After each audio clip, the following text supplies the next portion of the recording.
Chapter 5, starting on page 50.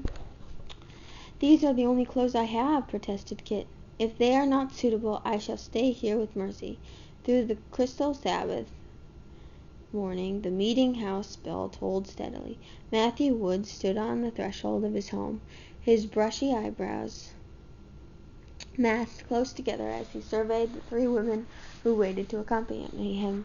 Beside the plain blue homespun and white linen which modestly clothed Aunt Rachel and Judith, Kit's flowered silk gave her the look of some vivid tropical bird lighted by mistake out of a strange shore.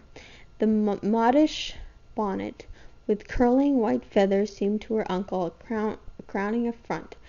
"You will mock the Lord's assembly with such frippery," he roared. This was the second time this morning that her uncle's wrath had descended on her head. An hour ago she had declined to go to meeting, saying airily that she had her grandfather had seldom attended divine service except for the Christmas Mass. What an uproar she could cause! There was no Church of England in Wethersfield, her uncle had informed her, and furthermore, since she was now a member of his household, she would forget her popish ideas and attend meeting like a God-fearing woman. This time, however, he was baffled. He knew as well as she that there were no garments to spare in the house. Rachel laid a placating hand on her husband's sleeve. "Matthew," she pleaded, "everyone knows that the child has not had time to get new clothes. Besides, it would be wasteful to throw these aside.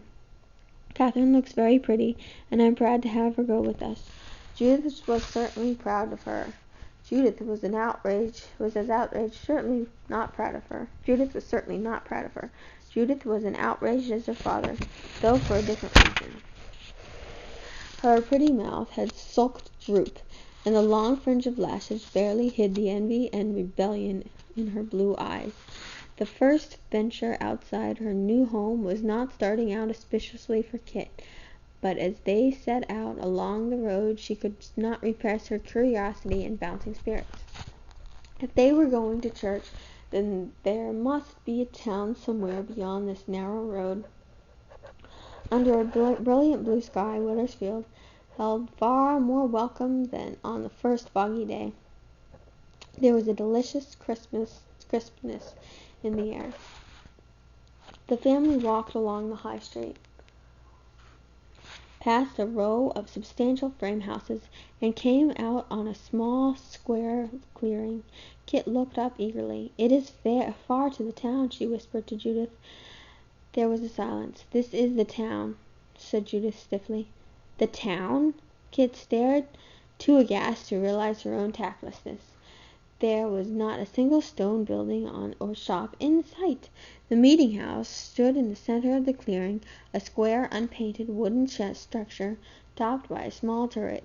As they crossed the clearing, Kit recoiled at the objects that stood between her and the meeting-house: a pillory, a whipping-post, and stocks. Inside the small building, on rows of benches, sat the good folk of Wethersfield, men on one side and women on the other. At the door, Matthew Wood left his family and moved with dignity to the deacon's bench directly in front of the pulpit. Rachel preceded by the two girls down the aisle to the family bench. As Kit moved behind her, the astonishment of the assembled townspeople met her with the impact of a gathering wave. It was not so much a sound as a stillness so intense that it made her ears ring. She knew that her cheeks were flaming, but she held her head high under the feathered bonnet. The Puritan service seemed to her as plain and unlovely as the bare board walls of the meeting-house. She felt a moment's surprise when her uncle stepped forward to line the psalms. His firm nasal voice set the tune and pace, one line at a time, and the congregation repeated it after him. By the time the long psalm was over, Kit was glad to sit down, but presently she longed to stand again. The hard edge of the narrow pew bit into her thigh. In spite of every gingerly effort to shift her weight, Kit's gaze flicked over the other churchfolk. A varied lot they were. Not all of them shared her uncle's opinions of seemly garb. Some were fashionably dressed as Kit herself, but the majority were soberly and poorly clad, and here and there in the farthermost pews Kit glimpsed the familiar black faces that must be slaves. All of them, however, were alike in their reverent silence. How could they sit there without twitching a muscle, even with the black flies buzzing under their bonnet brims? It was impossible that they could be listening to the sermon. She could not keep her mind on it for an instant. A steady rustling sound told her that a few muscles were as unruly as her own. On the stairs leading to the gallery, nearly 20 small boys were clustered, shoulder to shoulder, and the solid ranks undulated, and the constant jerks of the restless elbows straining under tight woolen jackets. A rosy-cheeked boy on the second step, with one fleeting motion, captured a fly and held it imprisoned against his knee. 4 boys nearest him were convulsed. Snickers spilled out past the hands they clapped over their mouths. A man stepped menacingly from the corner, brandishing a long pole, and Kit winced as 2 sharp raps descended on each luckless head. The cause of all the commotion sat serenely, his rapt, innocent gaze never straying from the minister's face, his hands still cupped over the imprisoned fly. Kit felt a giggle rising in her own throat, and looking frantically for distraction, caught John Holbrook's eye. He looked away without a sign of recognition. Bother these people! Look at Judith, sitting there with her hands folded in her lap. Didn't her feet ever go to sleep? Nevertheless, if this were a test of endurance, then she could see it through as well as these New Englanders. She tilted her chin so that one plume swept gracefully against her cheek, discreetly curled and uncurled her numb toes inside the kid slippers, and set herself to endure.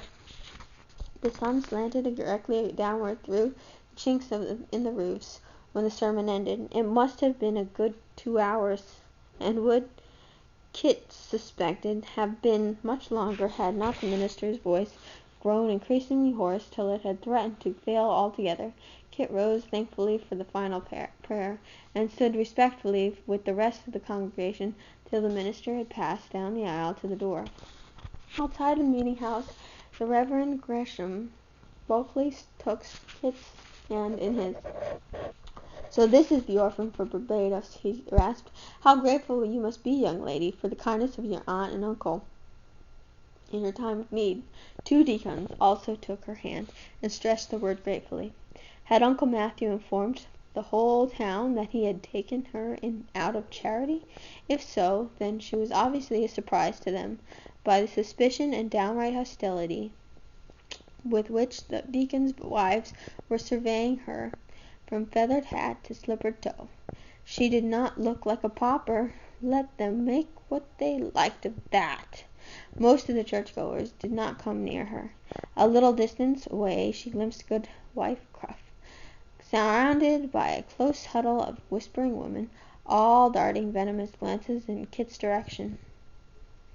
Kit turned a defiant back on them, but first she sent a friendly wave to Prudence, whose peaked little face turned pink with delight. With a flash of pleasure she saw John Holbrook approaching, but her impulsive greeting froze as she saw the Reverend Bulkley had the young man firmly by his elbow.